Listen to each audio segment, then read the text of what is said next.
Assalamualaikum warahmatullahi wabarakatuh. Halo guys, halo konco-konco tani semuanya. Di sini bahkan Lombok akan membuat konten di pinggir sawah. Bisa dilihat ya, ini berada di tengah-tengah sawah dan nanti akan memberikan tema tanaman cabai yang terserang layu. Itu jangan khawatir ya, itu ada solusinya selain obat dari toko. Dan ini bahan-bahannya ya cukup ada di toko kelontong di sekitar kita. Untuk itu bahkan Lombok mohon sabar ya. Hanya untuk menyimak ini butuh sekitar 7-8 menit. Nanti akan saya uraikan tanaman cabai layu itu disebabkan oleh apa dan kena apa, faktornya itu dari apa. Teman-teman ya, bagi pecinta tanaman cabai itu harus tahu seluk beluknya dari kena apa ya tanaman cabai itu kok bisa layu dan bisa terserang layu bakteri. Untuk itu bahkan Lombok sedikit menguraikan pengalaman saya sendiri yang saya lakukan selama menanam tanaman cabai itu. Bahkan Lombok selalu menggunakan ini untuk mencegah atau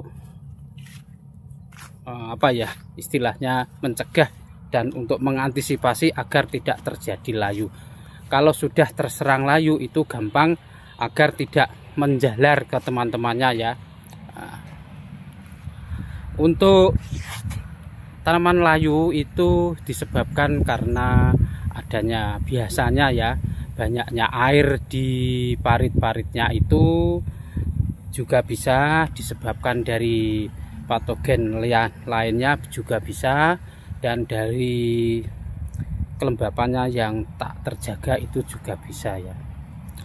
Sahabat tani semuanya, bahkan Lombok berada di sekitar tanaman padi yang hijau royo-royo ini ya. Ini saya sengaja membuat video di sini karena tanaman padi ini sekitar umur ya sekitar 25 harian ya, seperti ini. Sahabat tani semuanya yang pecinta tanaman cabai merah besar khususnya ya, harus hati-hati dengan yang namanya layu. Itu sangat berbahaya ya, nanti bisa menular ke semuanya kalau tidak diantisipasi dengan obat maupun ramuannya sendiri ya.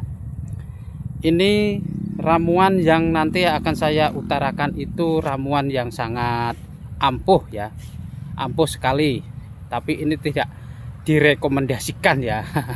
Ini biasanya obat itu atau bahannya itu tidak direkomendasikan untuk tanaman. Ini hanya untuk direkomendasikan pemutih baju ya. Sudah dipahami ya dengan pemutih baju ini. Ini sudah saya lakukan setiap mau tanam cabai ya.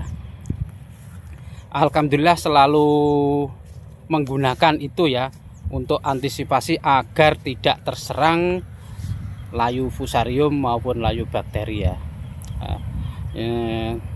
Ini di belakang saya ada orang yang mau lewat. Nanti kita beri jalan sedikit. Nanti Made ya.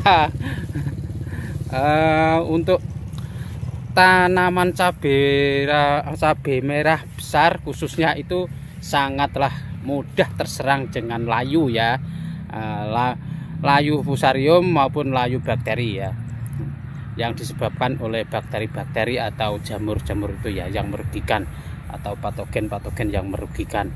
Jangan lupa nanti kalau bisa dipraktekkan ya. Seandainya ya, maaf, seandainya tanaman cabai Anda itu terserang layu, janganlah dicabut ya. Ini pesannya bahkan Lombok, jangan dicabut. Kenapa tidak boleh dicabut? Karena itu bisa sangat berbahaya bagi tanaman lainnya. Nah, itu sudah saya buktikan sendiri di lahannya saya sendiri. Dan apa antisipasinya itu biarkan saja, tapi harus tahu nanti apa obatnya atau pencegahannya, itu harus tahu. Kita jalan lagi ke barat atau mencari kitab ke barat. Ya, untuk pencegahan ya, tidak lama-lama, biar tidak penasaran teman-teman semuanya, apa sih obat atau pencegahan ya. Ini bukan untuk direkomendasikan aslinya obatnya ya, hanya untuk pencuci pakaian ya. Ini sudah saya buktikan, sudah saya lakukan setiap mau penanaman cabai ya. Apakah itu ya? Satu ya, bahkan Lombok selalu menggunakan cairan ya vanis ya. Ini vanis, kalau tidak ada vanis ya Baiklin itu juga bisa dilakukan untuk pengocoran. Ini khusus yang sudah kena layu ya, nanti biar tidak merembet ke teman-temannya dan bisa diantisipasi. Tapi ingat ya, tapi jangan dicabut ya, kalau layu itu sangat berbahaya. Kalau sebelum diobati itu jangan dicabut. Setelah diobati pencegahan itu biasanya biarkan saja mati ya, biarkan saja batangnya ini kering, nanti bisa sembuh sendiri kok. Dan insya Allah tidak akan menjalar kemana-mana. Ini sudah saya buktikan selama menanam tanaman cabai Bahkan Lombok. Bahkan Lombok ngomong ini tidak asal ngomong, ini sudah saya buktikan ya. Sobat tani semuanya, jika video ini dirasa bermanfaat, silahkan kasih hadiah saya ini. Hadiahnya berupa like ya, like atau komen yang baik ya, khususnya ya bagi pecinta tanaman cabai ya. Ini silahkan dicoba dan silahkan dipraktekkan. Ini bahannya mudah didapat di toko sekitaran rumah kita. Cukup sekian dari saya. Semoga video ini bisa bermanfaat bagi kita semuanya. Wassalamualaikum warahmatullahi wabarakatuh.